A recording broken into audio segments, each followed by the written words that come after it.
From usatoday.com, we get this story.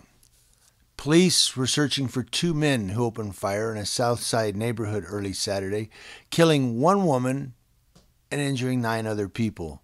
The 10 victims were standing on the sidewalk in Chicago's Chatham neighborhood when the two men approached around 2 a.m., police said. Shots rang out around 2 o'clock Saturday morning as people socialized along the public-friendly boardwalk area on 75th Street as Chicago officially reopened.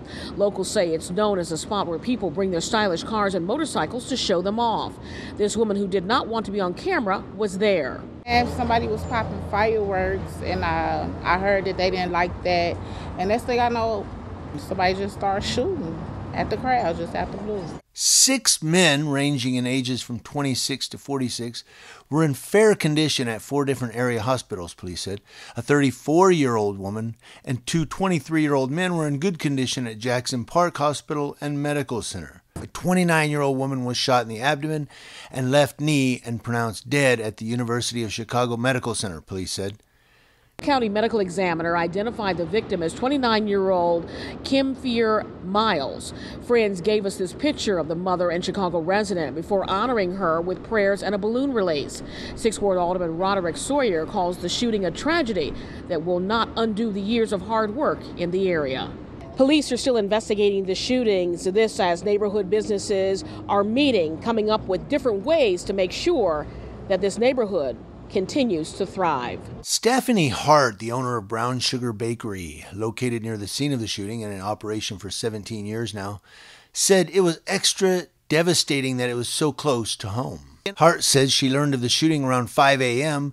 as friends and family started calling to check in on her.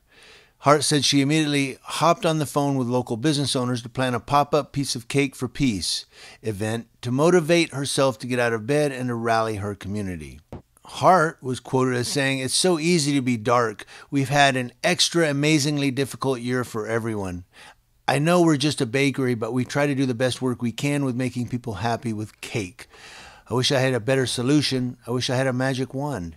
At her Brown Sugar Bakery on 75th Street, founder Stephanie Hart offers a piece of cake for peace to a neighborhood just hours after it's once again besieged by violence. We've been working extremely hard to try to create an environment, especially during the pandemic, that people felt good about coming. The business is one of several in the city's Chatham neighborhood reacting to the early morning mass shooting that left a Chicago woman dead and several others wounded. Ahmad Eddie El-Khatib, who has owned nearby A&S Beverages for 30 years, said his business was working with Hearts to hand out free cupcakes and offer beverage tasting to show solidarity with the neighborhood. Over the last 30 years, businessman Eddie Al-Hatib has owned numerous establishments in the community, including currently A&S Beverages. He's concerned the violence will make efforts to stabilize the area even harder. The sad part is we are working with the neighbors and with the police department and the city of Chicago to help overcome these problems that the gun is the problems. Nedra Sims Fears, executive director of the Greater Chatham Initiative, a nonprofit that supports housing and economic development in surrounding neighborhoods, said she was devastated by the shooting. Fears said, "We're saddened by it, but we're resilient.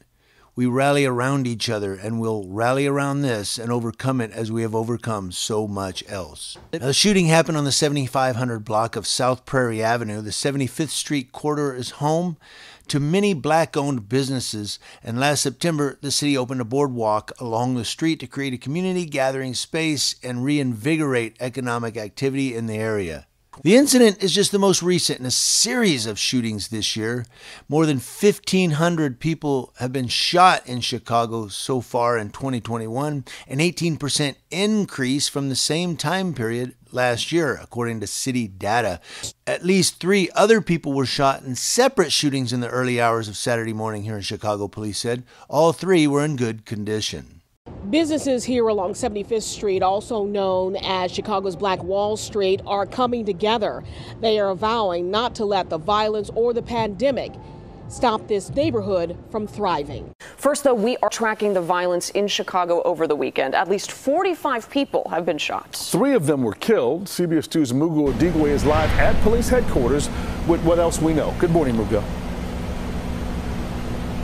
Good morning. So we know at least 5 of the victims in the shootings this weekend are under the age of 18, and that includes one of the victims in the shooting we're about to tell you about. So take a look at this video. This happened on the west side at 11:18 last night. Police say a 46-year-old man and a 16-year-old girl were outside near 13th and Springfield in Lawndale when a man started shooting at them. Witnesses say that guy ran away from the area after the shooting, but the girl and the man, they were hit multiple times.